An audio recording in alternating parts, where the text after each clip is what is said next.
Ya pemirsa, setelah nama dua DPU Andi dan Dani dihapus karena dugaan fiktif oleh polisi, kini muncul dugaan jika salah satu TKP kematian Vina dan Eki juga dianggap fiktif.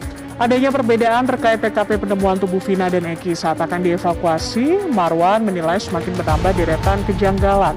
Lantas apakah hal tersebut akan mengubah semua putusan hukum? Kasus pembunuhan Vina dan Eki terus bergulir.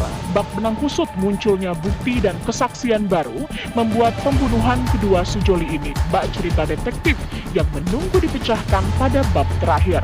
Terbaru, kuasa hukum Pegi Setiawan, Marwan Iswadi, menyinggung dugaan TKP penemuan pembunuhan Vina dan Eki pada tahun 2016 adalah fiktif. Dugaan itu muncul setelah adanya kesaksian dari Suroto, seorang yang mengaku menolong dan mengevakuasi tubuh Vina dan Eki di Jalan Raya Talun, Cirebon. Adanya perbedaan terkait TKP penemuan tubuh Vina dan Eki saat akan dievakuasi, Marwan menilai semakin menambah deretan kejanggalan. Terlebih kala itu, ayah Eki, yakni Ibtu Rudiana, yang menjabat sebagai kanit narkoba, melakukan penyelidikan yang seharusnya dilakukan oleh anggota Reskrim Polres Cirebon. Dalam kesaksiannya, Suroto mengatakan tubuh Vina dan Eki berada di tengah jalan dan mepet ke median jalan saat akan dievakuasi tanggal 27 Agustus 2016.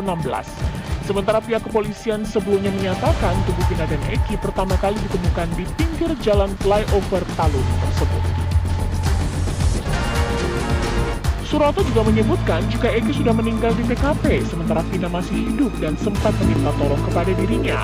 Suroto pula lah yang membawa Vina saat itu masih hidup ke Rumah Sakit Umum Daerah Sunan Gunung Jati, Cirebon. Vina meninggal dunia di rumah sakit, bukan di TKP Jembatan Talun. Kesaksian Suroto ini bertolak belakang dengan keterangan Rudiana di persidangan, di mana Rudiana menyebutkan korban ditusuk dengan samurai dan tewas di lokasi. Keterangan yang saling bertolak belakang dengan fakta persidangan semakin panjang. Apalagi setelah 5 orang saksi muncul dan mencabut keterangan mereka di berita acara perkara atau BAP yang dibuat di tahun 2016. Selasa 4 Juni lalu, Liga Akbar yang merupakan teman korban Eki mencabut beberapa poin kejadian yang berisi kejadian pengejaran dan pelemparan terhadap Vina dan Eki. Dalam berkas putusan Pengadilan Negeri Cirebon juga memberikan kesaksian bertemu kedua korban sebelum peristiwa penganiayaan terjadi. Namun poin adanya pengejaran dan pelemparan dicabut oleh Liga Akbar. Di pekan ini, teman-teman 5 terpidana kasus pembunuhan Vina dan Eki pun muncul dan menjalani pemeriksaan di Mapolda Jawa Barat.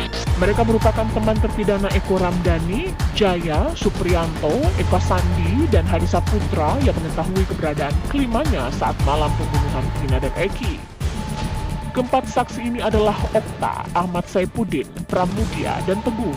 Para saksi tersebut menceritakan bahwa sesungguhnya 5 terpidana menginap bersama mereka di rumah anak Pak RT pada kejadian 27 Agustus 2016.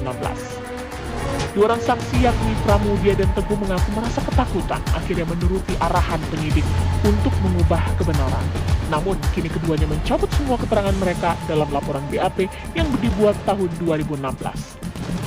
Lantas, apakah tindakan mencabut keterangan dalam BAP yang dilakukan oleh saksi-saksi dapat merubah proses hukum dan kasus pembunuhan Vina dan Eki? Lalu, keterangan yang saling bertolak belakang hingga dugaan TKP fiktif akankah mengubah semua putusan hukum?